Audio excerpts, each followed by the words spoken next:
في البداية طبعا مبروك لنادي الزمالك التأهل للسيمي فاينال الكونفدرالية عشان يلعب فريق حديث العهد وملكيته مصرية لمحمد منصور. نادي دريمز الغاني نادي يعد من المصدرين بالنسبة للكرة أو للمواهب بالنسبة للكرة الأفريقية. فريق حديث العهد قدر يحقق فوز على فرقة محترمة جدا استاد مالي. ولكن في البداية طبعا هو المبروك بالنسبة لنادي الزمالك على التأهل والتعادل مع فيوتشر 1-1.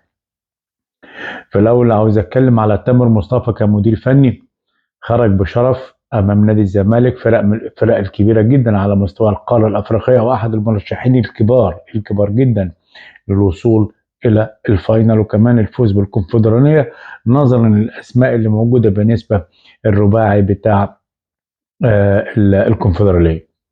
تامر مصطفى عمل المباراة الأولى بشكل ممتاز جدا وتقدم على نادي الزمالك، وبعد كده خسارة 2-1 بفرق الإمكانيات وفرق كواليتي اللعيبة وفرق بعض الخبرات لبعض لعيبة نادي الزمالك. لما حصلت التغييرات في الشوط الثاني شفنا ضربة الجزاء اللي أحرز منها زيزو الهدف الثاني.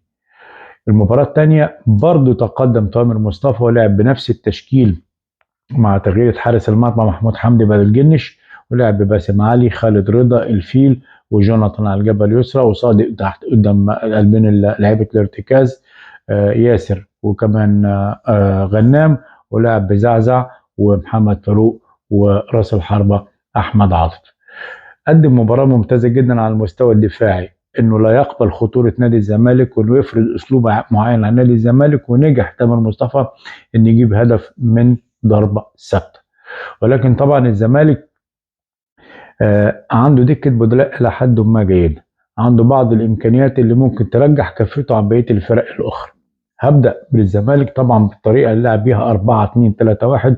يمكن أنا طلبت في الفيديو اللي فات قلت إن لازم محمد شحاتة يلعب من البداية، ولكن لازم أقول في البداية عزيزي عواد، إذا أردت أن تكون الحارس الأول لنادي الزمالك أو حارس منتخب مصر الدولي لازم تراجع نفسك في المستوى والأمور الفنية.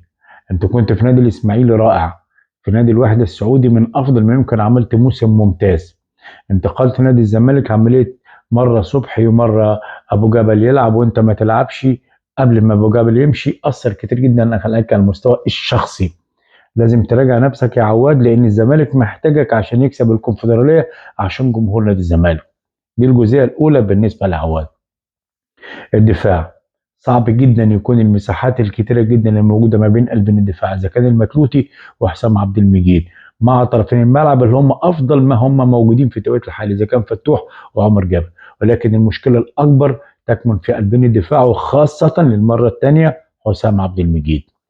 لعيبه الارتكاز لازم واحد او جوميز يفهم حد من اللعيبه اللي موجودين كارتكاز ان عنده دور دفاعي كستة بلاي، لعيب بيلعب فكاك، لعيب بيلعب تامين لعمر جابر، تامين كمان بالنسبه لفتوح، يامن كمثلث امامي لقلبين الدفاع بالنسبه لنادي الزمالك.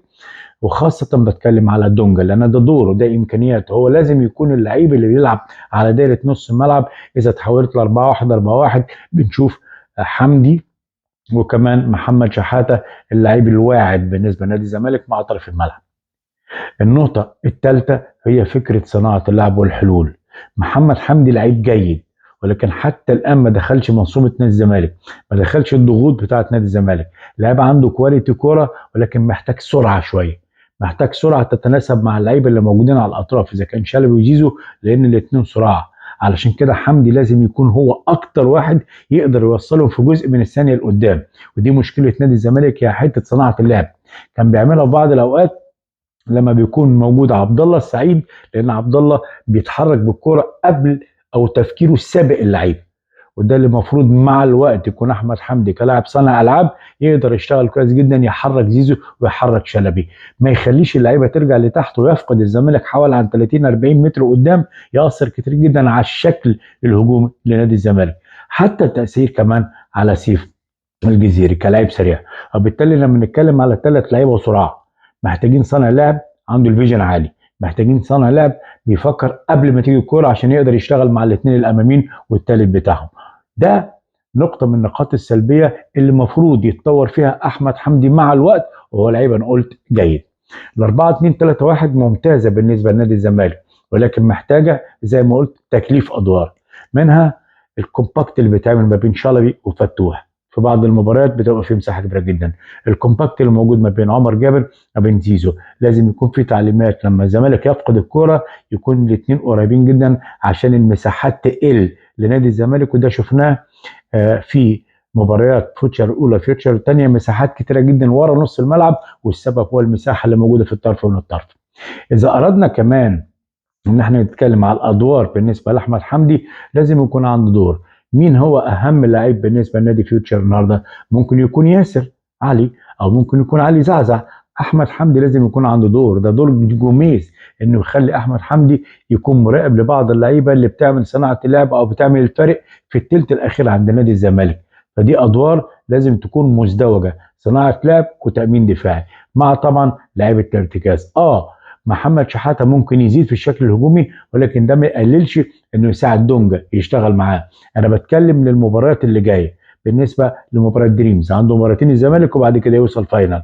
4 2 3 1 جيده، محتاجه واحد انضباط جيد جدا، اثنين توظيف لبعض اللعيبه، ثلاثة التأمين اللي موجود على الأطراف وكمان لعيبة الارتكاز، أربعة السرعة في الثلاثي الأمامي، خمسة راس حربة يلعب ما بين قلبين الدفاع ويكون سريع ويقدر يسحب الفرق اللي قدام، ما يكونش لعيب جراي بس، ولكن يكون محطة، يكون بيقدر يتحرك كويس جدا على اليمين وعلى الشمال، يقدر يساعد كمان بشكل جيد جدا في ان هو يخلي الفرقة تطلع لقدام، يسحب الفرقة لقدام.